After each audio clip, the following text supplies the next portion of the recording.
Good morning, welcome to Math Problems number 72. Math Problems number 72.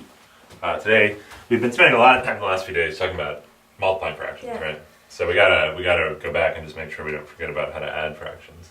So let's pick a couple of fractions to add. Like, what's some simple fractions we might add? 1/4 and 2/3. Ooh, that's gonna be a great example. So we're gonna do 1/4 plus 2/3. And this equals question mark. But this is going to be a fun one to solve, right? Yeah. Okay? Yeah. All right. Do you want to think about this on the number line? Well, I think that it's going to be the same thing as multiplying fractions, except you add the numerators and denominators, not multiply them. Oh, interesting. Okay, so what do you think this is going to be? I think it's going to be 3/12, but I think that can be simplified also. 3/12 you think this is going to be? Is that what you think? Because 1 plus 2 is 3. Wait, 3/7. 3/7. Okay, so is this 3/7? Let's see. We can do it.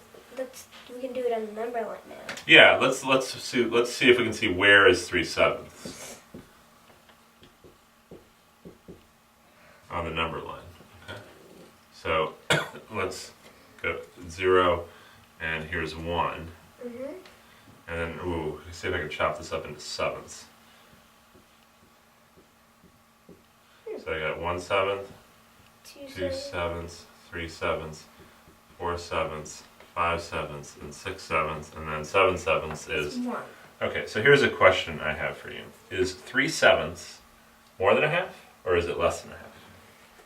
I think it's a bit less than a half. Okay. What makes you think that? Because if there's no exact halfway point between and seventh because they're odd numbers. Okay, good.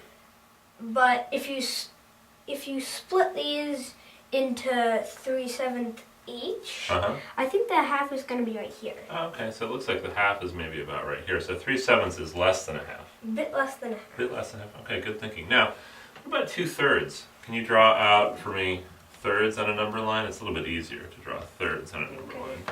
So like. Okay, so this is 1/3 and 2/3. Third. Is a third bigger than a half or less than a half? I think it's less than a half because I think a half is right here then. Okay, yeah, a half's maybe right here. What about 2/3? Is 2/3 bigger than a half? Yeah, it's bigger than a half. Okay, awesome. So 2/3 is bigger than a half, and 3/7 is less than a half.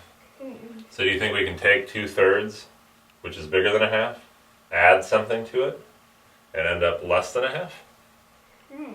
Add something that's positive to it, I mean. So we should be going this way, right? I don't think so. Yeah. Then why did I get 3/7? Yeah, we're 3/7, and it must not be the exact right way to think about it. Grab that eraser. So maybe let's draw a picture with thirds and fourths. Okay. Well, I'm glad we're reviewing this today. Yeah. So let's see.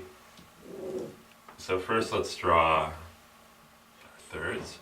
So here's 0, 1/3, 2/3, 2/3, and 3/3. and 1. And then we can draw our fourths, which are going to look like this. So here's 1/4. What's 2/4? It's a half. 2/4 is a half. And here's 3/4. Okay, so we're going to have to add a fourth 1/4 to and 2/3. We're gonna have to add something that's less than a half to something that's bigger than a half. So I think it's gonna be bigger than a half. Yeah, I think it will be bigger than a half. And the way we want to add this, just to keep the movie short, is we want to get a common number with 3s and 4s, so we can add them together with the bottoms the same. Yeah. So what's a fraction that we can make out of 1/4 and we can also make out of 1/3? Well, you can.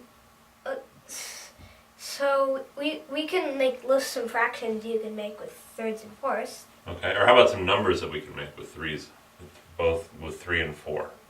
That's probably a better way to say it. Well, numbers. Yeah. Then you can both make 1. How do you make 1? You take 4 fourths. You add 3/4 to this, and you add 1/3 to that. Oh, okay, good. You can make 1 with fourths and thirds.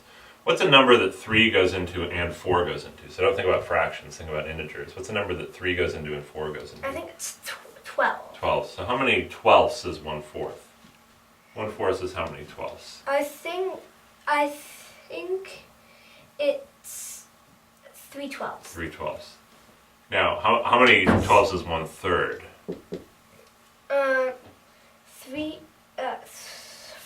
4/12. 4 twelfths. So how many twelfths is 2/3? 2/3 is going to be 8/12. 8 twelfths. Okay, so let's write some twelfths out here. A fourth becomes The fourth becomes 3/12. 3 twelfths. So I have 1/12, 2 twelfths, 1 twelfth, 1 twelfth, 1/3 we said was 4 twelfths. 4/12. There's going to be 5 twelfths. How many twelfths is a half? I think it's 6. 6 twelfths. And we said 2/3 was 8 twelfths. Yeah, 8. But there's going to be There's one in the middle here, 7 twelfths. 3/4. 3/4. It's going to be 12.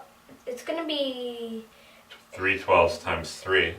That's going to be 9/12. 9 twelfths. And then 10. Looks like I have 10 twelfths and 11 twelfths And then 12 twelfths.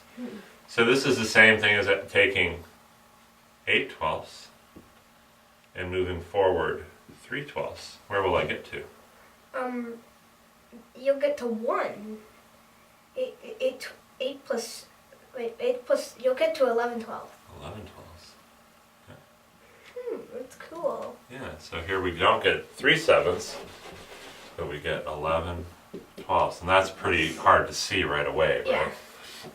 So we'll spend a lot of time working on adding fractions. But the trick with adding fractions is you need to find that common denominator or the least common multiple of the denominator, and then add them up that way. All right, good job today, Henry. Good job.